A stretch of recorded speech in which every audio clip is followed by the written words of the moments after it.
Hello everyone. How a wave interacts with matter. What is the consequences of this interaction?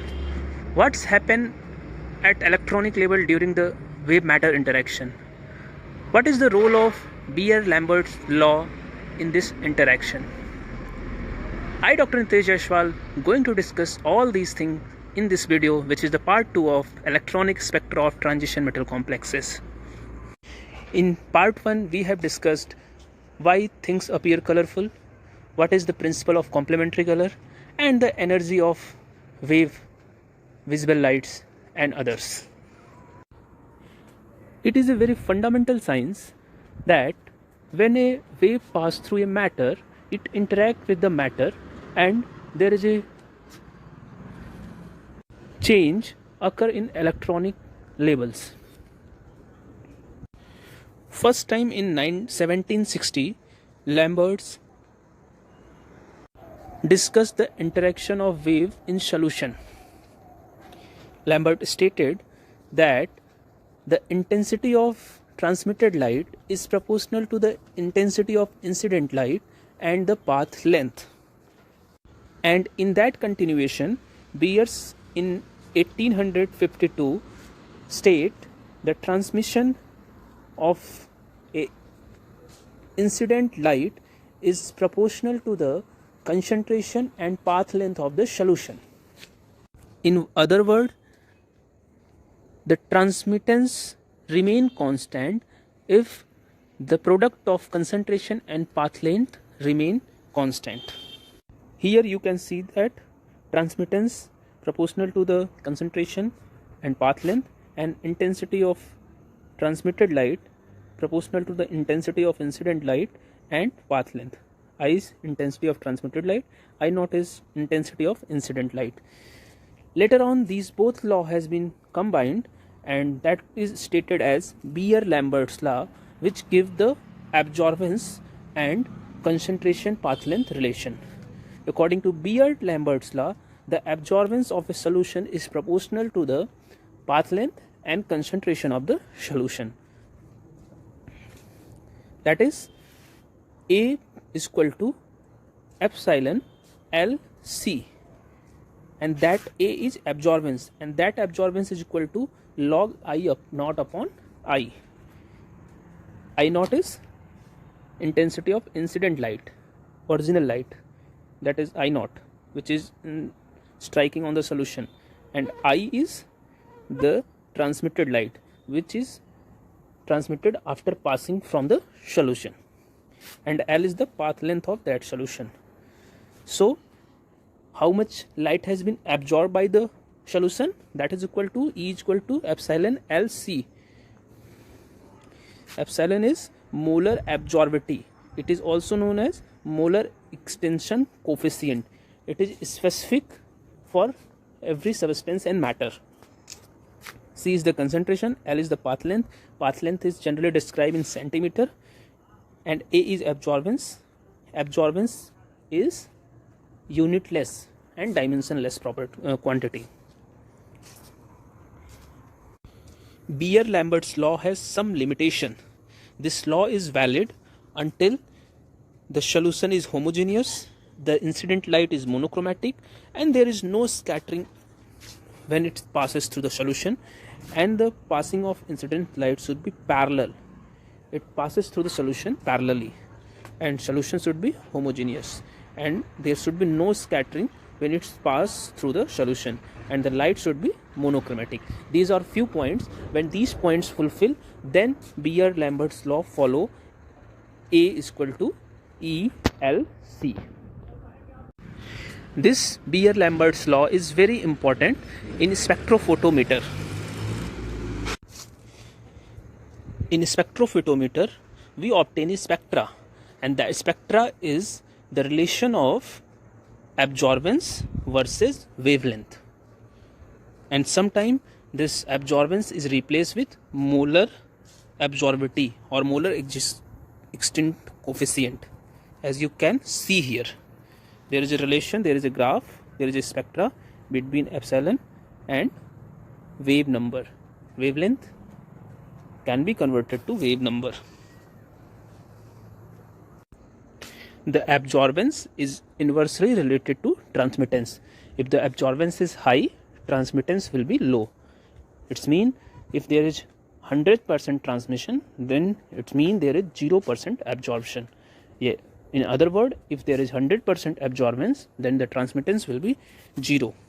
The relation between absorbance and transmittance is absorbance A is equal to log 1 upon transmittance. In an electronic spectra, absorbance, transmittance and molar absorptivity can be used to draw a spectra with respect to wavelength. Now the question, how this absorption of waves occur at electronic level? Since every atom is made up of electron, and electron reside in a energy orbital, and the electronic configuration which is lower in energy will be more stable and more feasible. The energy of electron or electronic level basically depend upon two things. One is the repulsion between two electrons in same orbital, that is Coulombic repulsion, and the exchange energy of same spin electron from one orbital to another orbital. Let's understand by example. Here I have taken the example of carbon, where the last electronic configuration is 2p2. There is 2 electrons which can be arranged in 3 ways.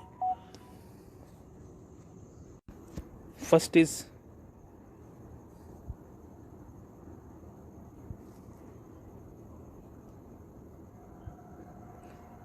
first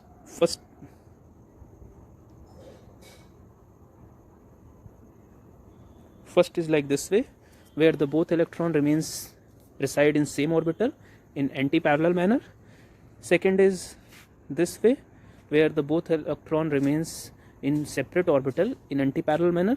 And third is this way, where the both electron remains in separate orbital but in parallel manner, parallel spin.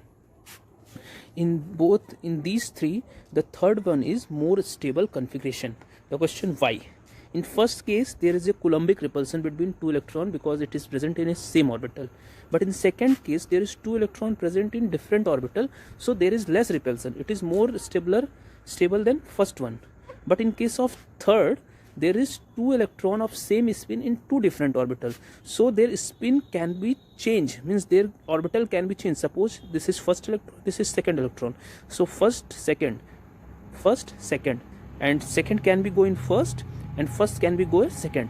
So there is probability of two type of arrangement. When there is maximum possibility of arrangement for stable configuration, then there is a more stabilization through exchange energy. There is one pair of exchange energy, so due to this exchange energy, this configuration will be more stable. So the ground state configuration of P2 will be like this. This follow the Hund's principle and Hund's principle. Now the electron in electronic labels have two type of motion. First is orbital motion and second is spin motion.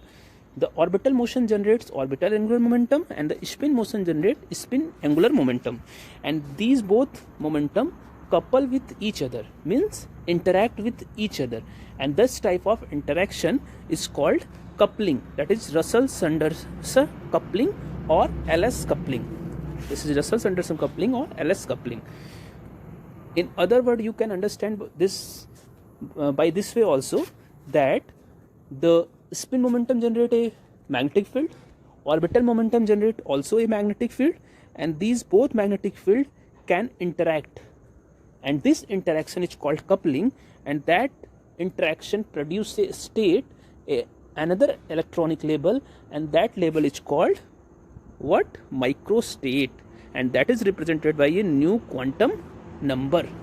That microstate is presented by a new quantum number, and that quantum number is capital L, total orbital angular momentum, and capital S.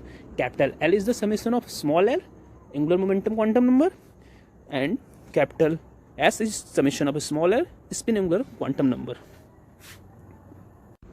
There are n number of possibility of this type of coupling of two electrons or more electrons present in an atom, and that different possibility of coupling gives different electronic state or microstate. So there will be n number of microstate for a electronic configuration, and that microstate can be calculated by a formula. There is another coupling which is spin orbit coupling. When a individual electrons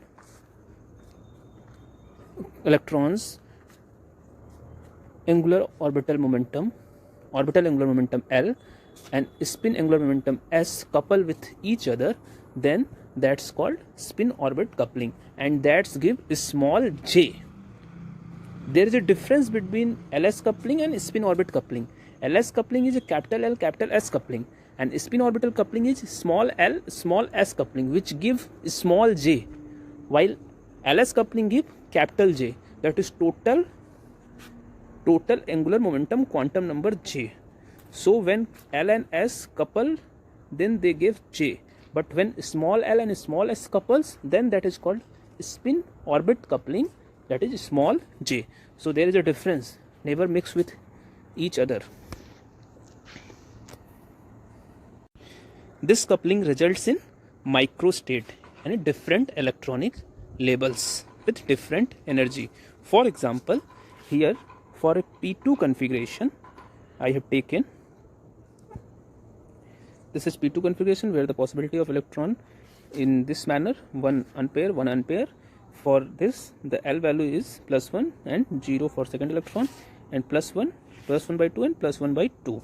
So when we combine this, summation of small l, that will be +1, and summation of small s, that will be +1. So these are the notation which is called microstate. This combination of notation is called microstate. Such notation, there will be several number of such notation for a given configuration. What will that number? What is that different number? That can be calculated by this way. Total number of microstate in a system will be n factorial upon m factorial, n minus m factorial. N is what? N is the maximum number of possible electron in a subcell. Suppose p orbital, there will be maximum 6 electron. Similarly, m is the number of electron presented in orbital. So let's see.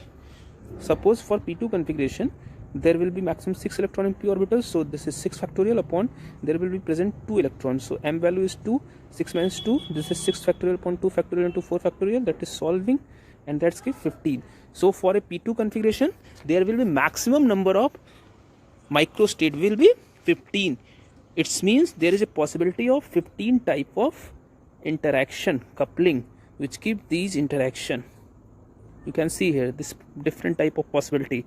The more stable possibility is first one. Okay, this तरह से you can see this is the 15 microstate for P2. Similarly, you can calculate for D2 other configuration D1, D5, P2, P3, P4. For D2 it will be 45. So this lesson is end here.